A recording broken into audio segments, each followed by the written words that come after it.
دوستو اس سے قبل ہم نے کتاب کا ایک جائزہ پیش کیا کہ رچرڈ ڈاکنز اپنی کتاب دا گاڈ ڈیلیوژن میں کیا کہنا چاہ رہا ہے۔ آج ہم کوشش کرتے ہیں کہ ڈاکنز کا جواب پیش کریں۔ دوستو میں ہوں جمشید علوی اور آج کا ٹاپک ہے ڈاکنز کی غلط فہمیاں۔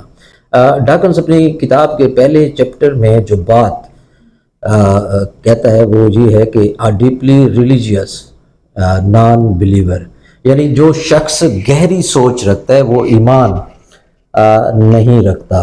دوستو یہاں پر ڈاکنز مذہب کو صرف عقیدے کی اینک سے دیکھتا ہے، مگر وہ مذہب کو سماجی اور معاشی حالات کی پیداوار نہیں سمجھتا۔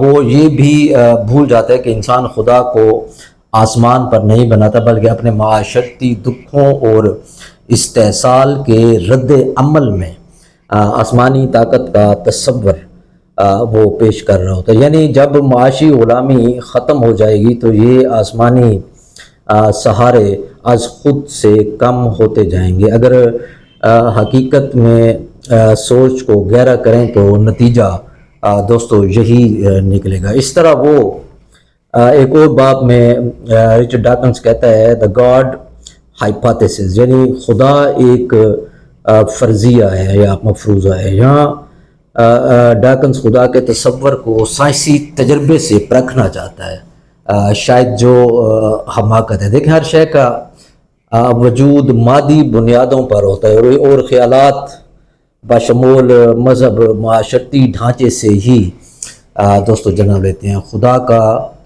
سائنسی ثبوت تلاش کرنا ایسے ہی ہے جیسے محبت یا انصاف کو کسی مائکروسکوپ سے دیکھنے کی کوشش کی جائے۔ اصل سوال خدا ہے یا نہیں ہے، یہ سوال یہ ہے ہی نہیں، بلکہ اصل سوال یہ ہے کہ انسان نے خدا کی ضرورت محسوس کیوں کی۔ اس پر زیادہ بات کی جا سکتی ہے لیکن وقت کی کمی کی وجہ سے اس کو یہیں تک محدود رکھتے ہیں۔ دوستو پھر وہ دا گاڈ ڈیلیوژن میں آرگومنٹس فار گاڈ ایگزسٹنس پر بھی بات کرتے ہیں۔ اچھا یہاں ان دلائل کو جو بھی خدا کی ایگزسٹنس پر دیے جاتے ہیں، ڈاکنز ان دلائل کو محض فلسفیانہ مغالطہ کہہ کر رد کر دیتے ہیں۔ اچھا یہ دلائل دراصل سماجی خوف، طبقاتی غلامی اور نابرابری کے تجربے سے ہی دوستو پیدا ہوتے ہیں۔ یعنی ہم انہیں یہ بتانا چاہ رہے ہیں کہ مذہب کی جڑ انسان کی فکری کمزوری نہیں بلکہ وہ سماجی جبر ہے۔ جب انسان اپنی تقدیر پر خود قابو پانے لگتا ہے تو خدا کی مرضی کے بہانے بھی کمزور پڑنے لگتے ہیں۔ پھر وہ اسی کتاب میں دوستو ڈاکنز کہتا ہے کہ why there is almost certainly is no God، یعنی یہاں ڈاکنز مذہب کو محض غلطی سمجھتا ہے، لیکن اگر مارکسزم کی روح سے اگر بات کی جائے تو مارکسزم اسے استحصال کا ایک آلہ سمجھتا ہے۔ آپ اس حقیقت کو نظر انداز نہیں کر سکتے کہ حکمران طبقہ مذہب کو بطور نظریاتی ہتھیار کے استعمال کرتا ہے۔ کیوں کرتا ہے؟ اس لیے کرتا ہے کہ مظلوم اپنی حالت کو خدا کی رضا سمجھے۔ تو مسٹر ڈاکنز مسئلہ خدا کے ہونے یا نہ ہونے کا نہیں ہے، مذہب کے طبقاتی کردار کا ہے، جس کو آپ نظر انداز کر جاتے ہیں، بلکہ آپ کی تمام مولدین برادری بھی اس پر بہت کم بات کرتے ہیں۔ اس طرح ایک اور نقطہ جو ڈاکنز اٹھاتا ہے جس پر وہ کہتا ہے کہ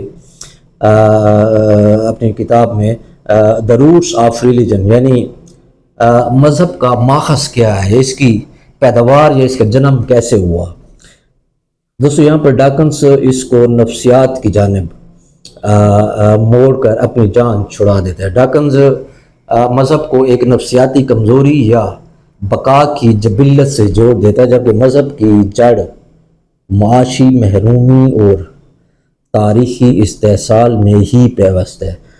سوچیں جب بھوک، نابرابری اور خوف کا رقص ہو تو وہاں امید کی ضرورت بہرحال پڑتی ہے، وہاں خدا ان انسانوں کی سب سے بڑی امید بن کر سامنے آتے ہیں۔ آپ کو تو اس استحصال پر ہی بات کرنی چاہیے تھی، آپ خدا پر ہی شروع ہو گئے، جبکہ وہ آپ کی نظر میں تو وجود ہی نہیں رکھتا۔ ڈاکن صاحب، جب معاشرہ انصاف اور مساوات پر مبنی ہوگا تو انسان کو امید کی ضرورت باقی نہیں رہے گی۔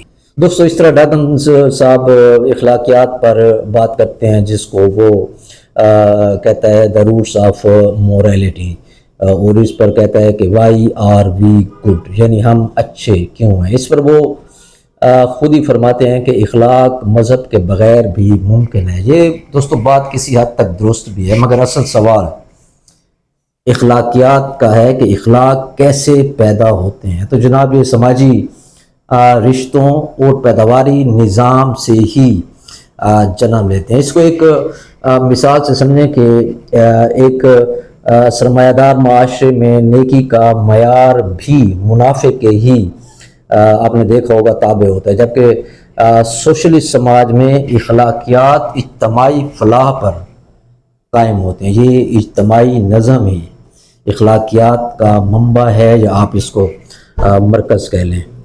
اس ڈاکنز مذہبی کتابوں کے تاریخی تضادات پر بھی بات سامنے رکھتا ہے۔ مسئلہ یہ ہے کہ مذہب کی کتب جو ہیں اسی ماحول سے ہی مطابقت رکھتی ہیں، یعنی اس کو ہم یوں کہہ سکتے ہیں کہ ہر کتاب اپنے عہد کے پیداواری حالات کی عکاس ہوتی ہے، یعنی یہ کتب اپنے زمانے کے طبقاتی اخلاق اور سیاسی حقیقتوں کی تشریح بیسیکلی کر رہی ہوتے ہیں۔ نیا زمانہ نئی اخلاقیات ہی پیدا کرتا ہے، جیسے آپ دیکھیں پرانے زمانوں کی اخلاقیات نئی معیشت میں دوستو بوسیدہ ہو جاتی ہے۔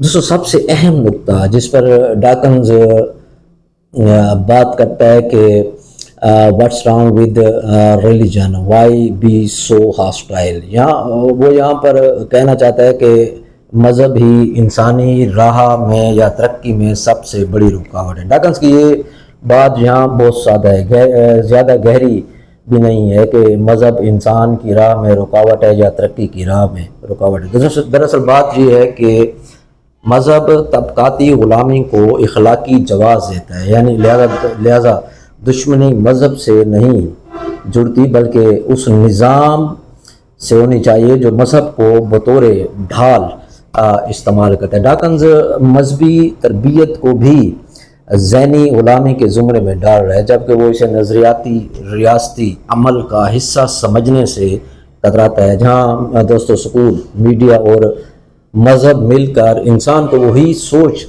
دیتے ہیں جو طاقت کے طبقے کے مفاد میں ہو، تو پھر تربیت مذہب کی نہیں اسی طبقے کی ہوتی ہے جو وہاں پر حکمرانی کر رہا ہوتا ہے۔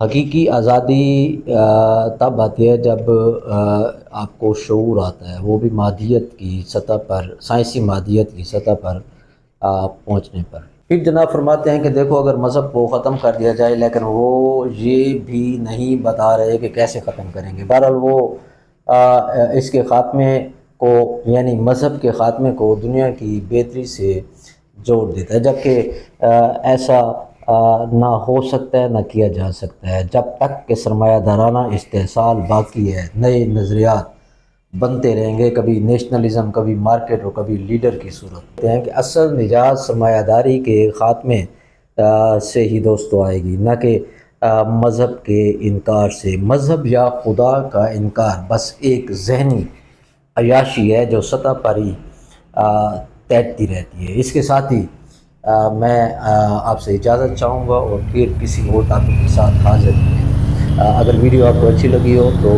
ضرور چینل کو سبسکرائب کیجیے گا۔ آپ کا بہت شکریہ۔